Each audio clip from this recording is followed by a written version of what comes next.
Gatsby. Nye McGee here with EURweb.com, sir. Thank you for giving me your time to speak about your new album, Mayday, which dropped on May 16th. And I'm reading my notes. You are a pilot and a music artist. Yes. Sir, so how do you balance, being a pilot and being balancing your music career? Um, I don't think they're so different, to be honest with you. I mean, one might be a little bit more technical, but in my opinion, they're both art. The way I land an airplane, I think is very artistic, make it so that you don't even feel it most of the time. But to answer your question in terms of balance, they're just two things that I'm very passionate about. And for me, I never really think about it in terms of make time for one or the other. It's just uh whatever I feel like doing, And so if I feel more on the music side of things at a particular time, then I'll do more music related things. And if I feel like, flying, I'll go flying. So it's one of those things where I don't really think in terms of like making time and balance. It's just these are two things that I'm very passionate about. So I make time for what I'm passionate about. So what came first, your love of music and pursuing a career as an art music artist, or your love for aviation? Uh, I think I was born with a love for both, to be totally honest with you. I think I honestly do. So I think that to answer your question in terms of when the passion came, they both came at the same time. I definitely pursued aviation first because society told me that you had to have a day job. So I definitely pursued aviation first, but along the journey of pursuing aviation and getting into the business side of aviation and the entrepreneurial journey that came as a result of it, I realized that I could probably do anything and everything that I wanted to do. So I then circled back, spun the block, and came back to the world of music, and here we are. Yes, we are. And your debut album is called Mayday, which of course is a clever nod to both aviation and its May 16 release.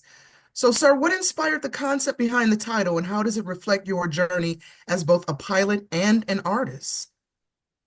Mayday was a collaborative effort between me, myself, D Cope, the writer on the track, and Biscuit and Butter, my two producers. And basically, we were in the studio at Playback LA, and we were just talking about kind of any incidents that I might have had in my flying career in which was an emergency or some type of abnormal incident. And we were going over the procedure for what it takes, like what do we do when you're faced with an emergency situation in the air. And one of the things that I told them, I said, well, you get on the radio and you say, Mayday, Mayday, Mayday. You tell them how many souls are on board, how much fuel is on board, things like that. And so that's how it kind of became crafted. It became crafted from that story. And then Decope did an expert job of kind of intertwining what was my real aviation story with a love story in a sense, and then Biscuit and Butter really did their part in making it more of a dramatic feel as well. And then later we went in post production and added live strings and violins and cellos and all that. So it really did kind of come about very naturally because of those two passions that I told you about. And then, having an expert team behind me to on the production side to weave it all together into a story, was really the work of a bunch of really dope individuals. Right on. And so your latest single, Man Eater, what's the story behind that track, and how does it tie into the overall message or vibe of Mayday? Yeah, Maneater. Maneater was cool. I was working with Brendan Alexander Hodge. You might have heard of him. He's worked with Tyrese. Um, I mean, the list of people he's worked with kind of goes on and on. Six-time number one Grammy nominated producer. He was my DM about 2 years ago. And we were working on a live segment for some of the tracks that me and Biscuit and Butter had done.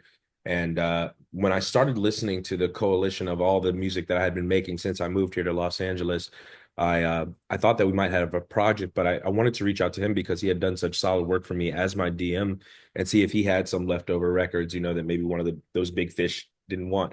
And told him kind of the sound I was looking for. And he sent me over he sent me a bunch of different beats actually. And a couple of them really spoke to me right off the gate. And one was the one that became Maneater. So, but I didn't really know what I wanted to do with it. So I took it into my boy Greasy's studio, the Grease Factory. And I brought in my boy G.O., who worked on Therapy, which was the record that we were able to take to the Billboard.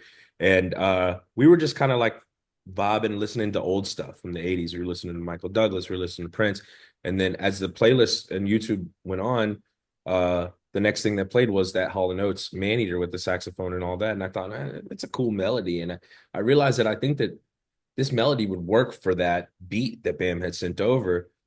So what if we, make a twist on Maneater while paying homage to what was, but then still doing it in our own way? We're not copying necessarily.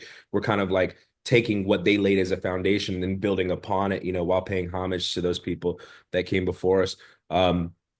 So me and Gio sat down and we started talking about like, different issues that we've had, particularly with our partners and so on and so forth. And it just became like oh, here she comes.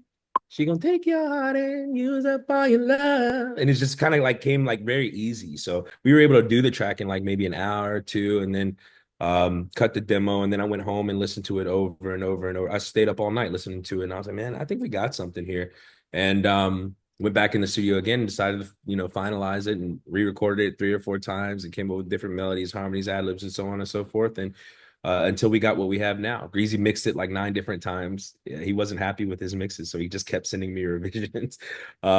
So and then Bam even went in and reproduced some things too. So it was just a constant evolution. It became like a building. Like to think of it like we were building a skyscraper. We started with this foundation, which was the Hall and Oates, and then as the layers continued to progress and as we continued to work over like 2 or 3 months, the track that you hear is what we were able to build, and I'm very, very proud of it. I think it's one of the best works that I've ever done. What was going through your mind when you saw your single Therapy had made a major splash on the Billboard Adult R&B chart? We made it to number 30. I was more pissed off that we didn't make it to the top 10. So when it comes to like surprise or anything like that, there's no surprise. I knew exactly what I wanted to do, and I still know exactly what I want to do. So I don't think I'm ever surprised.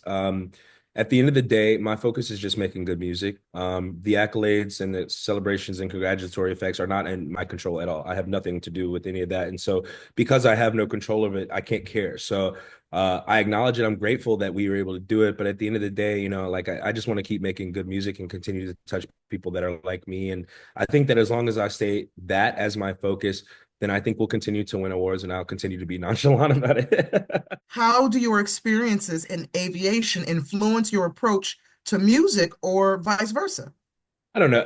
I think that the only similarities between the two is that, in my opinion, they both come from the soul. My ability to learn about airplanes and my ability to learn about music.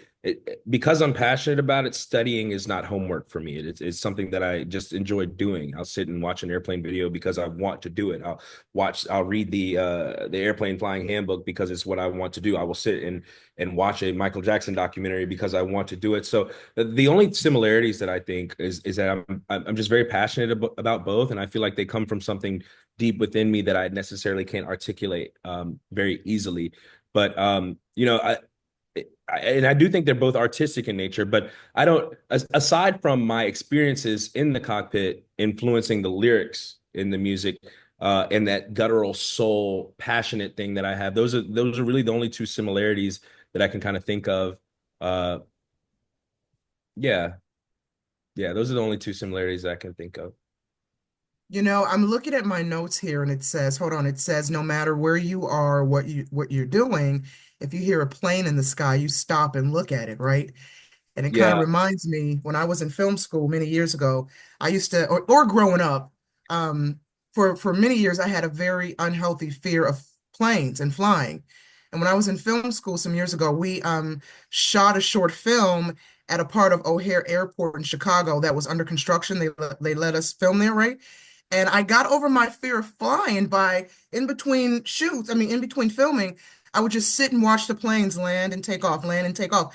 And I found that so soothing. And even now, when I read that quote about you, even now to this day, if I'm outside working in the garden or walking or something, if I see a plane, I stop and look at it as well because it helps me. It continues to remind me, listen, if you got to get on a plane and fly somewhere, you just got to go. And once you're up there, there's nothing you can do about it. So why be afraid? So is that true about you that when you see a plane and you're going through your daily life, if you see a plane or hear a plane in the sky, you stop and kind of take a look and reflect? yes, absolutely. And back to what you said, yes, you should not live in fear of anything. You should live your entire life in every aspect in that way where you are not in control, you know, so you might as well just go along because we're just along for the ride. But yeah, every time I see a plane fly over, I definitely have to look up at it. That's part of the reason why I'm doing this week's interviews inside because I was a little distracted last week looking up a lot. So I decided, and it's also very hot in Los Angeles today. I'm not sure where you are, but um, it's quite hot. But yeah, if there's an airplane or a helicopter that flies over, I have to look at it. It's just part of my nature. And again, it's not even something that I think about. It's just, it just kind of happens naturally. These things are not, it's hard to articulate them, right? Like when you're asked about them because you don't much think about them. It's just the way that you are. And so when you're asked to describe the way that you are, it's like you kind of don't have an answer. It says just the way that I am. Your sounds blend classic R&B with pop and modern textures. Who are some of your biggest influences, and how do you bring how do you make a point to bring something new to the genre while honoring its roots? Um, my biggest influences are definitely going to be like Michael, the greats, Michael, Stevie, Whitney, all those guys. I have huge producer influences too, Dark Child, Quincy Jones, D Mile. So I study them. That's really what I do. I study them and I study the greats, and I always strive to perfect perfection. And I think that that's what I want to do. So while also paying homage to the fact that I'm a student of the game. So to answer the second part of your question, uh, if you're influenced by a Hall and Oates, how can you not say that in the song? So it's like if you have to take where you are influenced and let that be a way to pay homage to those greats that came before you, and then take it and twist it in your own way, in a respectful way, obviously, but twist it in your own way, and something that meets the modern listener's ear as well. So we're very cognizant of that when we're in the studio. But for the most part, it comes very naturally. It really does. It's not really, it's hard to articulate what's given from the spirit. It's hard to articulate what is given to you from the universe, from God, whatever. It just comes. And so you just take advantage of it in that moment when it comes and allow the artistic vision to kind of mold and craft itself. None of these songs I made. These songs were molded and crafted kind of on their own, and I was simply the conduit to which they came out. And I thoroughly do believe that. Is it true your album's first single, Make Her Dance, is it a strip club album? I mean, a strip club anthem, I should say. Were you showing some love to the strippers with this track? I mean, man, we love the strippers, but everyone else labeled it a strip club anthem. I called it a twerk song. I just thought it would be like something that everyone could dance to in the club. So it was just a club anthem. I didn't really think much in terms of making something for the strip club or anything like that. It just the beat captivated me, and I just knew that I wanted to make something that people could dance to. So again, very easily, it just kind of came along. There wasn't much thought to it. It just the beat crafted the lyrics. John, what would you say is the most rewarding part about what you do as a pilot and an artist? The most rewarding part about what I do as a pilot is helping people. We do a lot in the medical field, a lot of overnights, late overnights, transporting surgeons, organs, things like that. So that is the most rewarding part of my aviation career that I'm currently partaking in, even though it is very, very late nights and lots of third shifts and crappy weather and so on and so forth. But the most rewarding in terms of music is just knowing that there are people out there like me who can relate to that sound and who get it. That is the most rewarding thing. I mean, it's cool to get, like I said, the accolades and to say that you're on Billboard and have these opportunities to interview with people like you and be in the press and things like that. That's all really cool. But I understand that fame doesn't belong to me. So, but what does belong to me is my music and my love of music and my passion for music, and finding people that are similar mindset really makes it very worthwhile for me to continue doing. So that's definitely the most rewarding part. And what do you hope listeners take away from Mayday, sir?